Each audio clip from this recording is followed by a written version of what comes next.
Hello everyone, welcome back to a new video.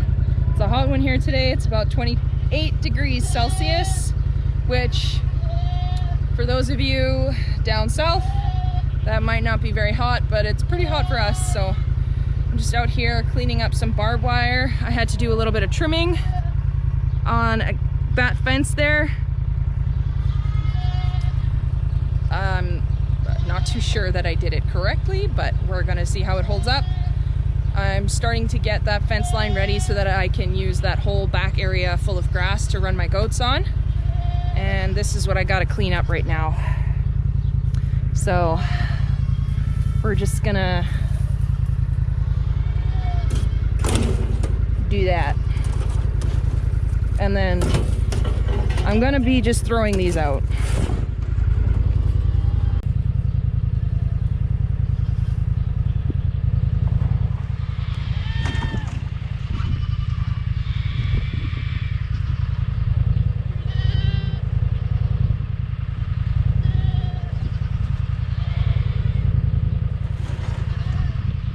So that's the scrap metal pile that we have out here, and that's where I'm going to be putting the barbed wire.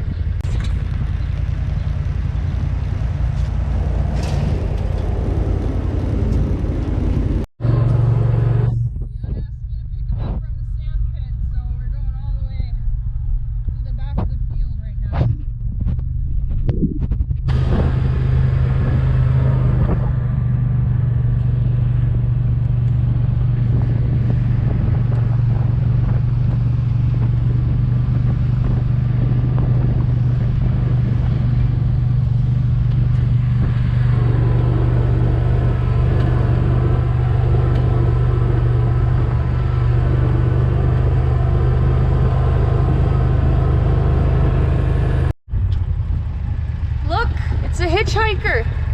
Need a ride. What are you busy doing? Hauling sand to the sand room. Nice. So now since I've got like, I don't know, 15 minutes before I have to be in the barn to start milking cows, I'm just gonna grab some hay for the goats because I don't have any for my outside goats right now.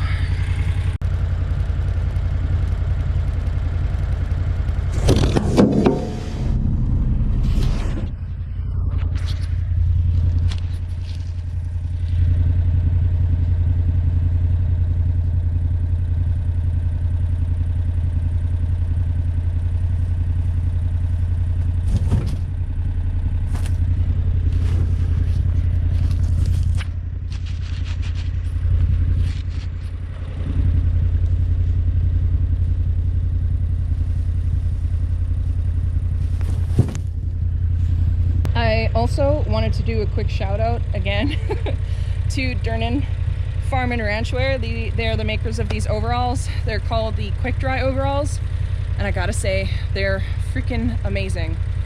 They are lightweight, they're not as hot as your stereotypical overalls. They do a pretty good job of keeping hay and stuff from poking through, and they're really comfortable.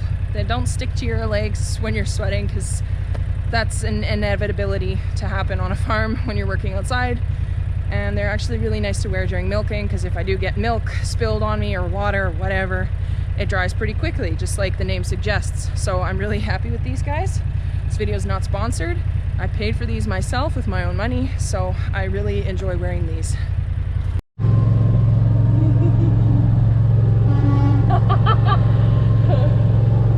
So it's young, that's why I had to bring them back. Then you can use the truck and go back and forth.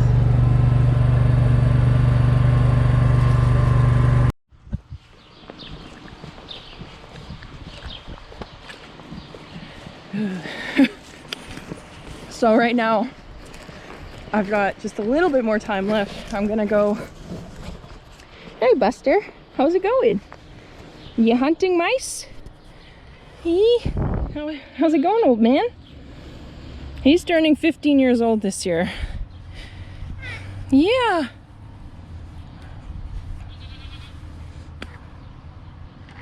Yeah, you kitty? you need a good brushing again, buddy. Keep letting the cows lick mats into your fur. Silly guy. This is actually Jan's cat, but he likes getting attention from everyone. Yeah. Oh, baby. But yeah, this is the plan, is to turn this all into goat pasture here behind the corrals. And then this is temporary here. So they dumped their water bucket. Okay. But what I'm doing is just kind of moving this fence along and then just moving it every couple of hours. And then this is about how much they eat.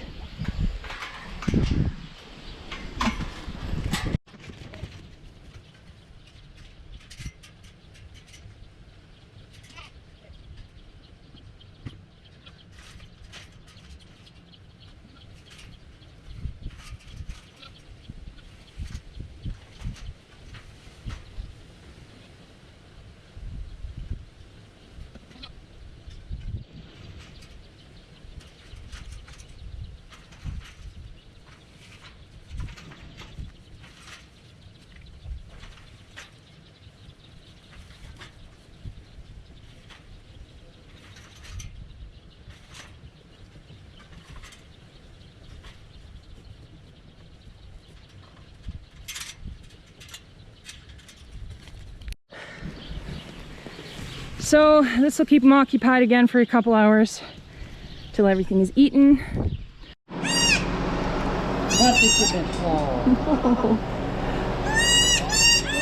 Oh yeah. Oh. Yeah. Okay.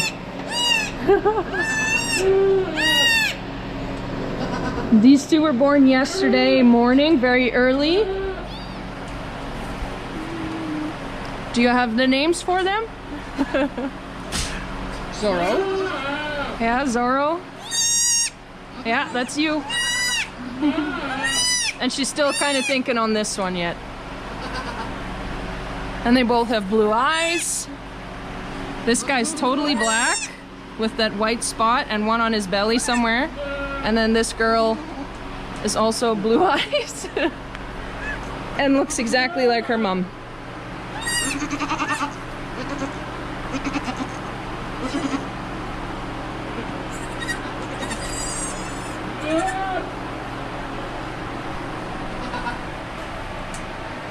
He really likes you already. Funny dude, isn't he? He's so cute. Be my buddy. No, you're gonna be my buddy.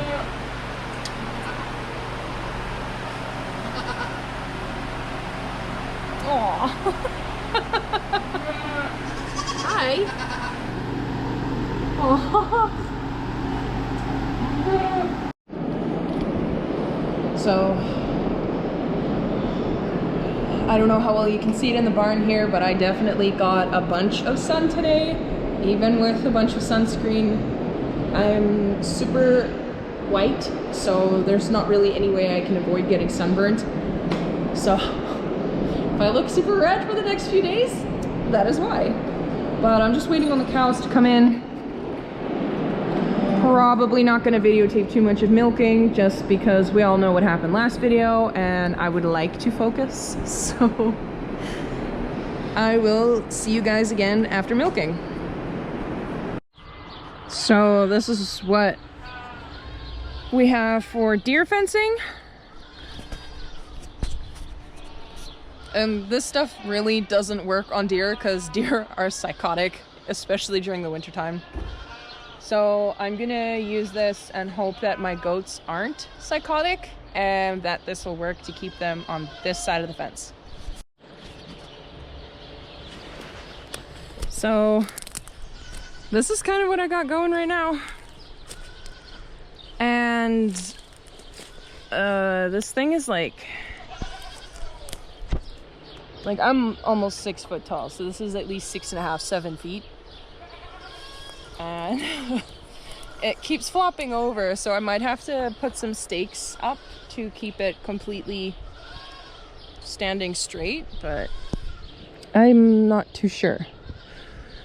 But it's getting to the point where the sun is low in the sky, so I think I'm gonna sleep on it and see if this is actually something that I want to work with, and then try it again tomorrow.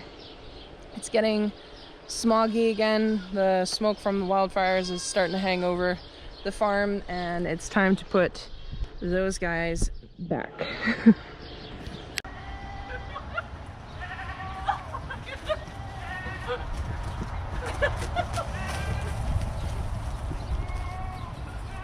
I'm here with the goats, and I thought I would once and for all tell you guys what I have the goats for. So my Boer goats are all purebred, registered, papered, however you want to call it, with CLRC. So they're all papered, they're all from really good breeding stock from Ontario and Quebec, and some of them from BC as well. And the dappled lines that I have are from Manitoba. So my ultimate goal is to grow the herd of Boer goats to close to 400 or 500. And what I really want to do is work, for the most part, to create good quality meat goats so that I can sell them for meat. But for now, my goal is to breed top quality animals that I can sell as breeding stock to other people if I have an excess, because I can get more money for them that way. Well, unless there's a buckling born that has an obvious undesirable quality like bad teeth or teats that just aren't conforming to the Boer goat standard, then I will weather him and raise him up for meat. That's what Trailblazer ended up being raised for. He has bad teeth, so I can't really justify keeping him myself for breeding or selling him to somebody else as a breeding buck. And any doelings that are born here, I'm going to be keeping so that I can grow my herd. So the Nigerian dwarf goats are a different story. I kind of got them to have as pets, and I'm also really interested in trying to grow a small herd of Nigerian dwarf goats so that I can milk them, because the Nigerian dwarf goat breed is actually a miniature dairy breed. So I wanted to get them instead of a full-size dairy goat because they're smaller, they're easier to rehome if I decided not to go along with the Nigerian dwarf goats, and they're also just super stinking cute. I really love them, and I've always really loved them, so I'm really happy that I was able to get a couple, but they're more of a side project slash hobby. But yeah, so the Nigerian dwarf goats, they're for my experimental hobby of milking goats, and my Boer goats are eventually, hopefully, what I will be making a living off of in the future. So I hope that answers probably my most asked question, like, ever on the channel.